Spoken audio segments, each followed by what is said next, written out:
Magandang araw sa lahat. Sa araw na ito tayo ay magluto ng isang masarap na putahe. Kaya samahan niyo ako. Una natin gawin, hugasan muna natin itong mga sangkap natin para pag-slice natin mamaya, malinis na siya lahat. Hindi na kailangan maghugas. Linis na, hugasan na natin lahat. Hugasan maigi para matanggal yung mga anong nandyan. Kung may mga chemicals yan, matanggal. Yan. Hugasan maigi. Usually ang gamit ko paghugas, running water. Para malinis talaga yung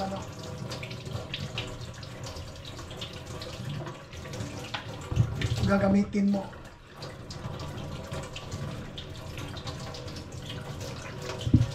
Ito mamaya na may balat pa. Yan.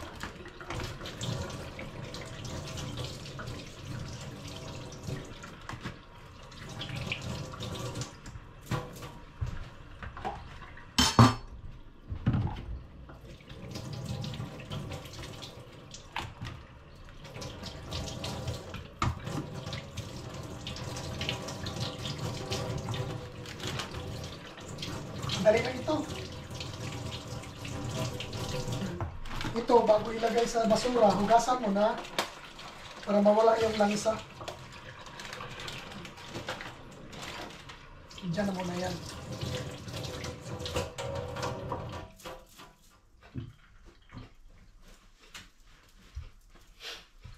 Maya uli.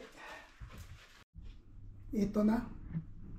Ito na ang ating mga ingredients sa ating lulutuin. Yan. Okay. Simulan na natin. Huwag na natin patagalin ito. Ayan. Simulan na natin ang ating iluluto. Kunti lang. Tama-tama lang. Hapunan. Yan. Tapos ilagay natin ito. Yan. Saka ito. Diyan siya. Tapos lalagyan ito. Konti nito. Konti lang. Saka ito. Konti niyan.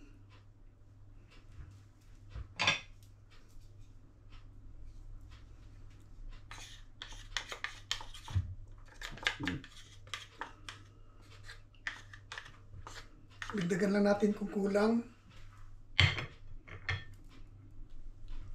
Saka ito.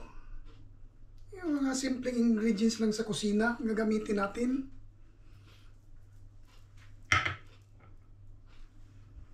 Saka yan.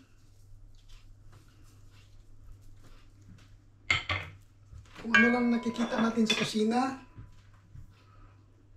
Saka ito.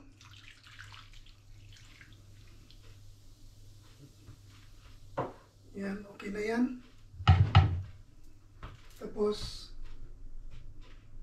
lagay tayo ng tubig.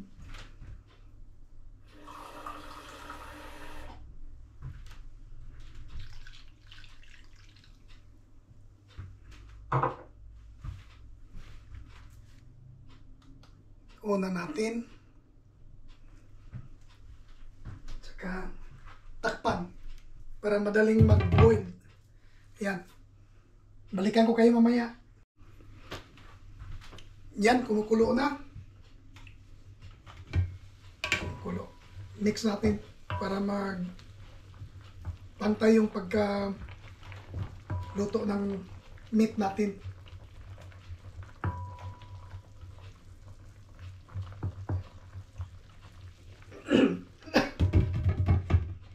Hintayin natin hanggang maging tender yung karne natin. Ayan, Hayaan lang natin siya kumulo dyan. Ano ko yan, slow cook para mas maganda yung lumabas yung nutrients ng karne mo. Yan, maya uli. Yan, kumukulo na siya. Check natin para ma-mix-mix na rin natin. Mix-mix natin para mas lalong magpantay yung pagluto. Nagluto na rin ako ng kanin. Check natin kung malambot na siya. Aba, malambot na. Pwede na ito. Una, ilagay natin itong ating ito. Una natin ilagay para pantay yung kanyang i-spread natin. Ayan. Balikan natin mamaya para malagay yung iba.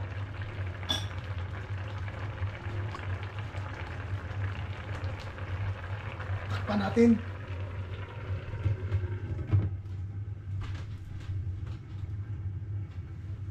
At saka yan, magluto na rin tayo ng kanin. Ito. Yan. Naka-off na yan, pero grabe pang kulo kasi mainit pa yan. Yan ang style ko pagluto. Pag kulo niya, i-off ko ang burner kasi nga mainit pa yung ito, knob na ito, i-off ko kasi mainit pa yan. Yan ang magluluto sa kanya, yung init dyan. Naka-off na, so kasave ka ng kuryente. Yan, sistema pag-save ng kuryente. O, di ba? Kaya, yan, kumukulo. Kahit off na, ito kumukulo. Maya uli. Ito, check na naman natin kung ano na nangyari. So, malapit nang mawala yung niya, tubig niya. Saka malambot na rin itong carrots. Kaya ilagay na natin itong medyo matagal-tagal ko itong ilagay kasi madali itong madali itong lumambot kasi maliit lang yung pagka-slice, maliit. Tama-tama magbawas pa itong sauce niya, maluto na yan. Yun lang, very simple, very straightforward na pagkaluto. Lagay na natin itong bell pepper green natin. Yan.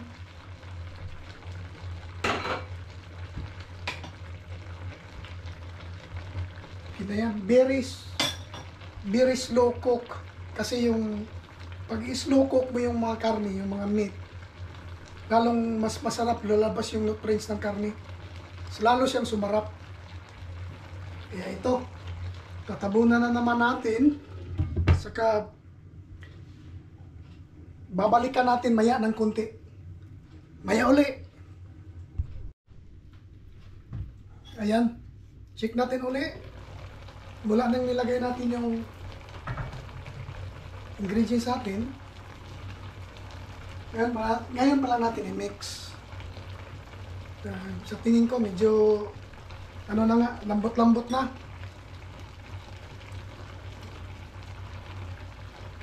Dahil lang ito. Isang mix lang, okay na ito. Tingnan nyo. Sarap niyan. Kunti lang niluto ko kasi ilan lang naman kami. 4. Tapos sa gabi hindi masyado kumakain yung mga bata.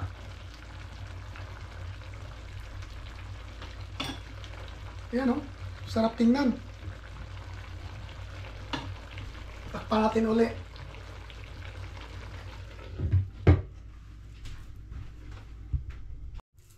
Ayan. Luto na. Ito na yung finished product natin. Yan. Okay lang yan. Kunti lang. Isang kainan. Luto na yan. O di ba? Napakasarap niyan. Ilipat na natin siya ng lagayan. Ito, ililipat na natin para matikman natin kung anong sarap. Oh. Di ba? Tamang-tama lang sa lagayan. Oh yeah, sarap nito. Yung sauce niya, tama-tama lang.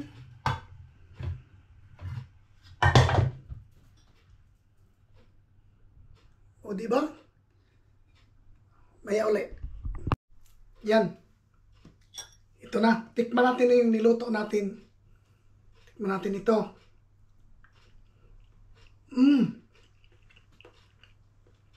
Insakto ang lambot. Hindi siya overcook. Ito,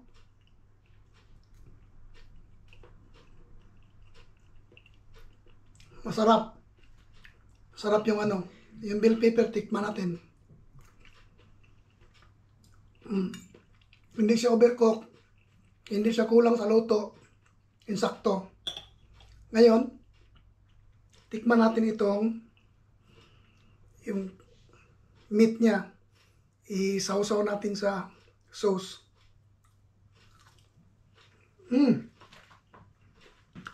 Ang sarap.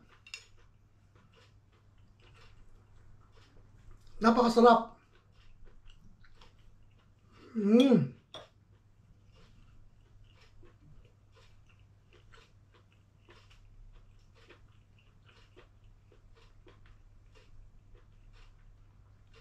Masarap yung karne. Yung tenderness niya. Hindi matigas, hindi rin yung sobrang lambot. Insakto lang. Titikman natin yung sauce niya. Tikin tayo ng sauce niya konti. Ito, masarap eh.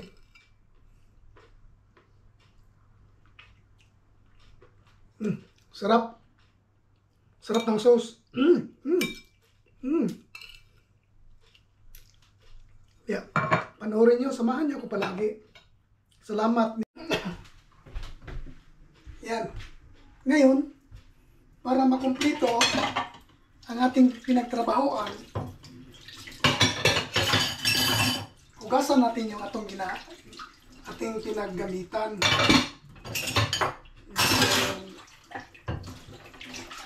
Kusina natin malinis. Pagkatapos mong magluto, yan, hugas para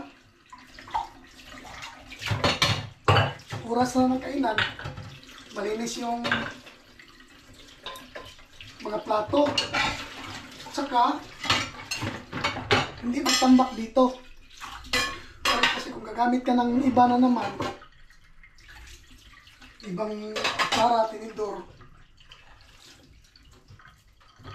magtambak yan dito. Pag once magtambak yan, sisikip. Wala ka ng space pag lagay sa iba yung mga bagong gamit. Kaya hugasan mo talaga. Tapos mo gumamit ng mga gamit, kusina, magluto, hugasan mo lahat. Linisin, kumbaga. Di ba?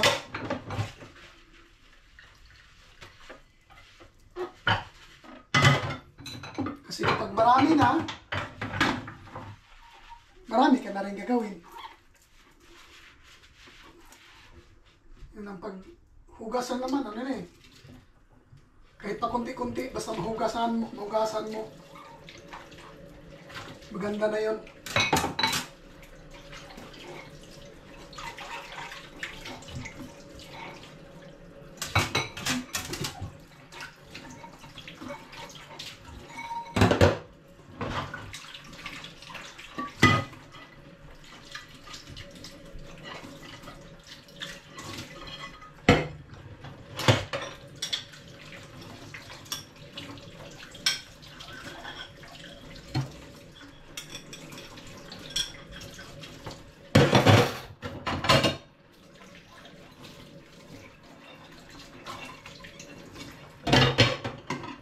maganda. Drain lang muna natin dito, drain. Diba?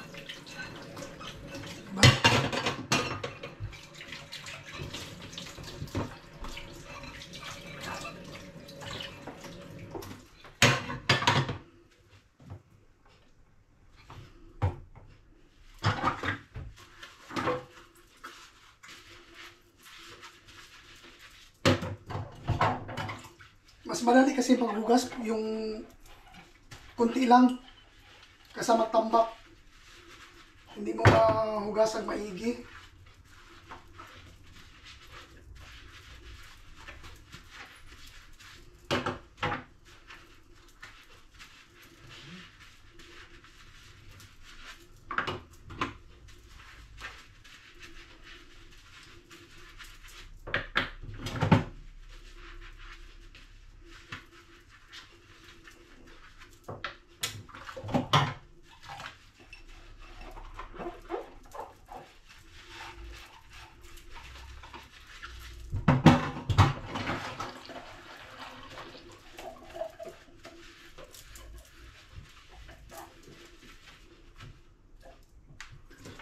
Di ba? Madali lang.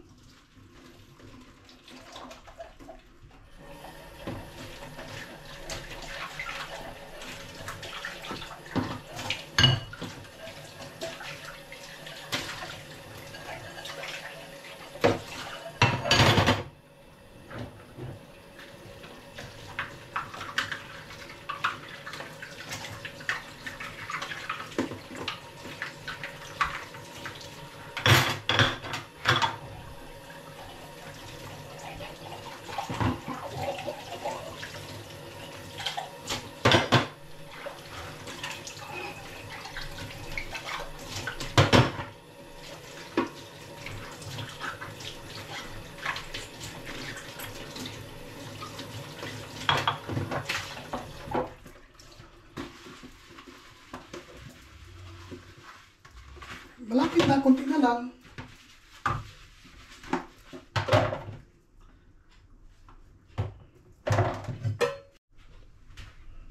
Ayan, malapit na tayong matapos.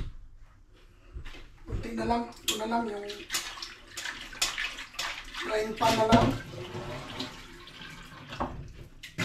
Ayan.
Mahirap linisin kapag maraming mantika. Pero ito kahit okay lang. Kahit maraming mantika kasi naman may hot water. Yung mantika, pasilitan mo lang ng hot water. Okay na. Tanggal na yung mga grease niya. Tanggal na.